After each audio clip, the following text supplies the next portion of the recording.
సాగనంపాల్సిందే మంత్రి కొండా సురేఖపై మెజార్టీ నేతల పట్టు రంగంలోకి అధిష్టానం ప్రతినిధి మీనాక్షి నటరాజన్ ఎంపీలు ఎమ్మెల్యేల నుంచి అభిప్రాయ సేకరణ బట్టి మహేష్ రవి వేం నరేంద్రల మధ్య చర్చలు బట్టిని కలిసేందుకు కొండా మురళి యత్నం అవకాశం ఇవ్వని డిప్యూటీ విచారణ సమయంలో నాపై విమర్శలేలా క్రమశిక్షణ సంఘానికి కొండా సురేఖ ఘాటు లేక MLA right Konda Surekha episode అయితే ఇప్పుడు ప్రస్తుతం తెలంగాణ కాంగ్రెస్లో ఒక చర్చకైతే దారితీసింది. అయితే ఇప్పుడు ఏదైతే ఎపిసోడ్ మొత్తం జరుగుతుందో ఒకసారి గమనిస్తే మాత్రం కొండా సురేఖ కూతురు చేసిన వ్యాఖ్యల పైన నిజంగా ఆమెకు కాంగ్రెస్ పార్టీ సభ్యత్వం ఉందా లేదా, ఆమె ఏ రకంగా వ్యాఖ్యలు చేసిందనేది ఆ చర్యలు తీసుకోవాల్సిన అంశం మీద తల్లిని టార్గెట్ చేస్తూ ఒక 18 మంది ఎమ్మెల్యేలు బయటకు వచ్చి బహిరంగ ప్రెస్ మీట్ పెట్టి ఆమెను తీసి ఆమె మంత్రి పదవి రాజీనామా చేయాలి, ఆమెను తొలగించాలని చెప్పి ఒక ప్రెస్ మీట్ పెట్టి చెప్పడం వెనుక అనేక ఊహాగానాలకైతే దారిస్తుంది. కేవలం ఒక బీసీ మహిళా నేత పైన కావాలని చెప్పి కొంతమంది కుట్రపూరితంగా రాజకీయాలు చేస్తున్నారు, ఆమెను మంత్రి పదవి నుంచి తొలగించాలనే ఉద్దేశంతో ఈ రకమైనటువంటి కుట్రలు చేస్తున్నారన్న ఒక వార్తలు కూడా వినబడుతున్నాయి. దానికి అనుగుణంగానే ఈ ఎపిసోడ్ మొత్తం చూస్తే మాత్రం నిజమే జరుగుతుంది, ఈమెను టార్గెట్గా చేసుకున్న అవకాశం కోసం ఎదురు చూసి ఈ రకంగా చేస్తున్నారు అంటూ కూడా బయట అయితే అందరూ చర్చించుకుంటున్న పరిస్థితి. ఇక ఈ విషయం పైన మీనాక్షి నటరాజన్ కూడా రంగంలోకి దిగినట్టుగా తెలుస్తుంది.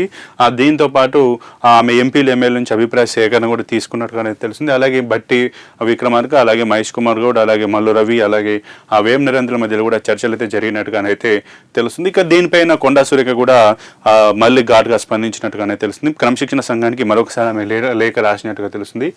ఈ ఎమ్మెల్యేల వెనుక ఒక అదృశ్య హస్తం ఉంది, కావాలని చెప్పి వాళ్ళు నన్ను టార్గెట్ చేసి పుష్ చేపిస్తున్నారు, వీళ్ళు మాట్లాడేదాని వెనుక కూడా ఒక ఉండి నడిపిస్తున్నారని చెప్పి కూడా ఆమెనైతే మాట్లాడుతున్నట్టుగానైతే తెలుస్తుంది. అయితే నా పైన ఇప్పటికే ఇచ్చిన షోకాజ్ కూడా నేను స్పందించాను, జవాబిచ్చాను, మళ్ళీ అయినా కూడా నా పైన అవమానిస్తూ విచారణ సమయంలో నన్ను టార్గెట్ చేసుకుని నన్ను కించపరిచే విధంగా ఈ రకంగా మాట్లాడడం ఎంతవరకు కరెక్ట్ అంటూ కూడా క్రమశిక్షణ కమిటీకి కొండా సురేఖనైతే ఒక లేఖనైతే రాసింది. ఇక మొత్తానికి కొండా సురేఖ ఎపిసోడ్ చూస్తే మాత్రం ఖచ్చితంగా ఒక బీసీ మంత్రిగా, ఒక మహిళా మంత్రిగా ఉన్నటువంటి కొండా సురేఖను టార్గెట్ చేసుకుని ఈ రకమైనటువంటి కుట్రపూరిత చర్యలకు పాల్పడుతున్నారంటూ కూడా చాలా మంది అయితే చెప్తున్న పరిస్థితి. ఎందుకంటే సరే ఆమెకు తొందరపాటు ఉండొచ్చు, ఆమె కూతురు 2 సార్లు గతంలో మాట్లాడింది, ఇప్పుడు కూడా మాట్లాడింది, వ్యాఖ్యలు చేసింది. కాకపోతే తన తండ్రిని పట్టించుకోవట్లేదు, తన తండ్రికి ఇవ్వాల్సినటువంటి సీట్ని అలాగే ఇవ్వాల్సినటువంటి ఎమ్మెల్సీ పదవిని ఇవ్వట్లేదు అన్న ఉద్దేశంతో తన కూతురు మాట్లాడవచ్చు. కానీ దానికి ఆమె కూతుర్ని కారణంగా చూపించి కొండా సురేఖ పైన మొత్తం కాంగ్రెస్ పార్టీలో ఉన్నటువంటి ఎమ్మెల్యేలు చాలా మంది కూడా ఆమెను టార్గెట్ చేస్తూ మాట్లాడడం మాత్రం ఇప్పుడు ఒక చర్చనీయాంశం అయితే అయింది. మళ్ళీ ఆమెను మంత్రి వర్గం నుంచి బర్తరఫ్ చేయాలన్న ఉద్దేశంతో కూడా మాట్లాడుతున్నట్టుగానైతే తెలుస్తుంది. ఇక ముఖ్యంగా ఏదైతే ఇప్పుడు మంత్రివర్గ విస్తరణలో ప్రత్యామ్నాయంగా తీసివేయాలో లేదంటే ఈ సాకును చూపించి ఆమెను మంత్రి పదవి నుంచి బర్తరఫ్ చేయాలన్న ఉద్దేశంలో కూడా కాంగ్రెస్ హైకమాండ్ కూడా ఆలోచిస్తున్నట్టుగా తెలుస్తుంది. ఏదేమైనా కూడా కొండా సురేఖ పైన ఇప్పుడు జరుగుతున్నటువంటి పరిణామాలు చూసే మాత్రం భవిష్యత్తు రాజకీయాల్లో కాంగ్రెస్ పార్టీలు కావచ్చు, తెలంగాణ రాజకీయాలు కూడా అనూహ్య మార్పులకు చోటు చేసుకునేటువంటి అవకాశం ఉన్నట్టుగానైతే తెలుస్తుంది. ఎందుకంటే ఒక వర్గం కాంగ్రెస్ పార్టీలో కూడా ఇప్పటికే ఒక నానుడైతుంది, పచ్చవర్గం అలాగే ఒరిజినల్ కాంగ్రెస్ వర్గం అంటూ కూడా జరుగుతుంది. అది లోపల చాలా వరకు ఎన్నో గొడవలు జరుగుతున్నప్పటికీ, దానిపైన ఎన్నో అభ్యంతరాలు ఉన్నప్పటికీ, ఎన్నో వివాదాలు ఉన్నప్పటికీ కూడా బయటకు మాత్రం ఒకటేలా కలరంగిస్తూ ఉన్నారు. కానీ ఇప్పుడు ఈ కొండా సురేఖ అంశంతో మాత్రం ఒరిజినల్ కాంగ్రెస్ వాళ్ళకు అలాగే కొత్తగా ఆ పార్టీలు మారి వచ్చిన వారికి అయితే ఒక వ్యతిరేకత ఉంది అనేటువంటి, అందులో ముఖ్యంగా సీఎం రేవంత్ రెడ్డి వర్గం, సీనియర్ కాంగ్రెస్ నాయకుల వర్గం అనేటువంటి దాన్ని కూడా చర్చకైతే దారితీసింది. ఇక ముఖ్యంగా మొన్న జరిగినటువంటి ప్రెస్ మీట్ పైన కూడా చాలా వరకు కొన్ని ఆరోపణలు వచ్చాయి.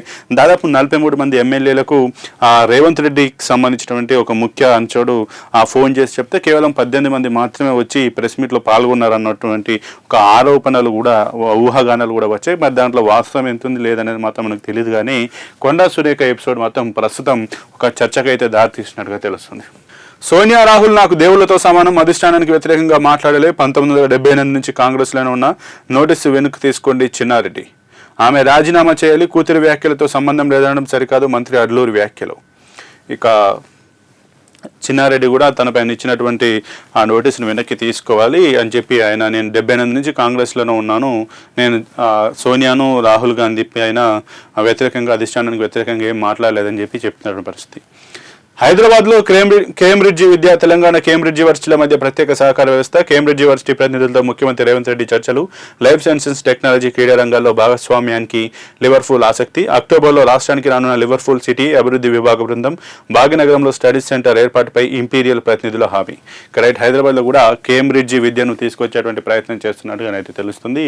నిన్న లండన్లోని కేంబ్రిడ్జ్ యూనివర్సిటీ ప్రతినిధి బృందంతో ముఖ్యమంత్రి రేవంత్ రెడ్డి అలాగే మంత్రి దుద్దిల్ల శ్రీధర్బాబు కూడా సమావేశమైనట్టుగా తెలంగాణ అలాగే కేంబ్రిడ్జ్ యూనివర్సిటీల మధ్య ఒక ప్రత్యేక సహకార వ్యవస్థను ఏర్పాటు చేయనున్నట్టుగా లైఫ్ సైన్సెస్ టెక్నాలజీ క్రీడా రంగాల్లో భాగస్వామ్యానికి లివర్పూల్ ఆసక్తి చూపిస్తున్నట్టుగా అక్టోబర్లో రాష్ట్రానికి లివర్పూల్ రానున్నట్టుగానైతే తెలుస్తోంది.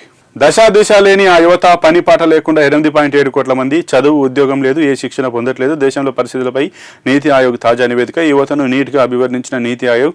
నీట్ అంటే నో ఎడ్యుకేషన్ ఎంప్లాయ్మెంట్ ట్రైనింగ్. ఇంకా పని పాట లేకుండా, ఎటువంటి ఎడ్యుకేషన్ లేకుండా, పని లేకుండా, ఏం లేకుండా 8,70,00,000 మంది ఖాళీగా ఉన్నారంటూ కూడా నీతి ఆయోగ్ తన యొక్క రిపోర్ట్లోనైతే వివరించింది. వీళ్ళను నీట్గా కూడా అభివర్ణించింది. NEET means no education employment training అంటూ కూడా చెప్తుంది.